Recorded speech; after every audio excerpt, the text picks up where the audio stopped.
you, Elizabeth. I'm Henry Jenkins, the newly minted Provost Professor of Communications, Journalism, and Cinematic Arts here at USC. Many of you know I just moved here from MIT, so this is my coming out party in effect.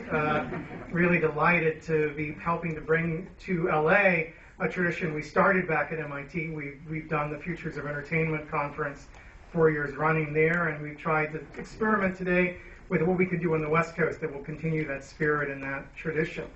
One of the traditions of the East Coast version of this is Twitter. Twitter's been a very important channel for us, and if you can pull it up, our hashtag for the day is TransH. So if any of you are out there live tweeting and you want to write about what's going on in today, TransH is the way that you will all be able to find each other, and we have really healthy back-channel dialogue that gets run via Twitter at these events. So I hope you'll take advantage of that if you're a Twitter follower, and it also, of course, helps our visibility as a conference to have some buzz going out about what's taking place here. So I was thinking as I drove in this morning how much the landscape around us speaks to today's topic, and the degree to which we pass through the history of transmedia to get to this building, or at least some, depending on which route you drive.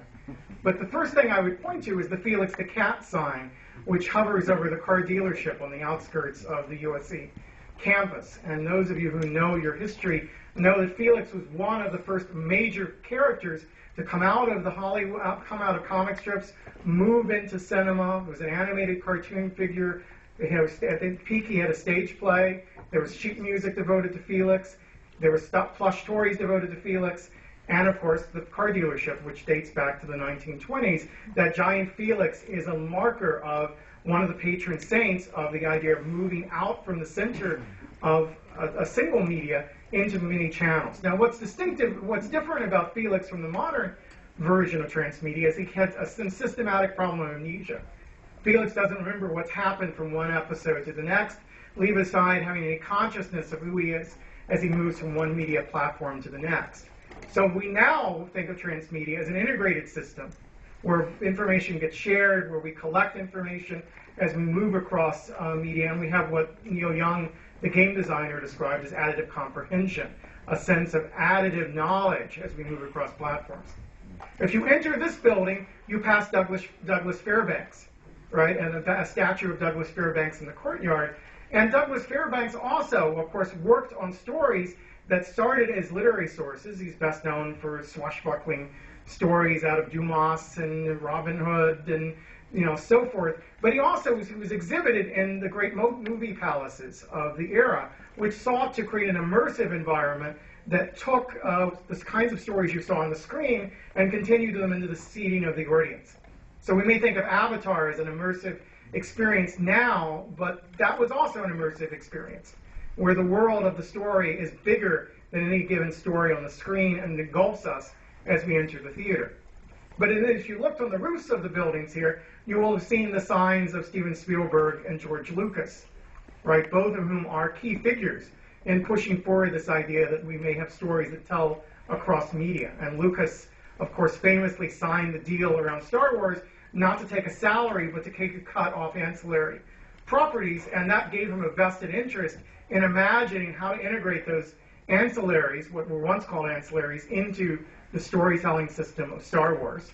And Spielberg similarly experimented with this with Indiana Jones and a variety of other properties. The Young Indiana Jones television series, which told much of the backstory of the Indiana Jones movies, is an important step toward the discussion we're having today. So just walking into this building, we walk through a history. And I think this is a really exciting partnership between UCLA and USC, two of the best cinema schools in the world, who too rarely have had a chance to work together. And I think it's an exciting chance to bring those two into a shared space, because we both are deeply vested in preparing students for the future of the entertainment industry. And I would argue that just as there was a major step from directors, say in Hollywood, or technicians working their way up through the guilds, and so the director knew one part of the craft of making a movie well, to the sort of moment when the film schools opened and the Lucases and Spielbergs came out, we're already knowing a much broader array of techniques, already having language in common with the technical crews that they're working with, enabled us to push forward the style of cinema in some really profound ways. We now have a potential with film schools to expand that even further, to think about transmedia, to think about how do we bring games and the web and television and film together in the classroom experiences of students, so the students we come out can talk across media platforms as powerfully as they can talk within a single medium. And this, I think, the conferences like this give us a chance to create that kind of experience for our students, to pull together the best thinking of the industry, the best thinking of the academy, to have a serious discussion of what's happening in the entertainment sector. With that, I'm going to turn it over to my partner in crime, Denise Mann from UCLA.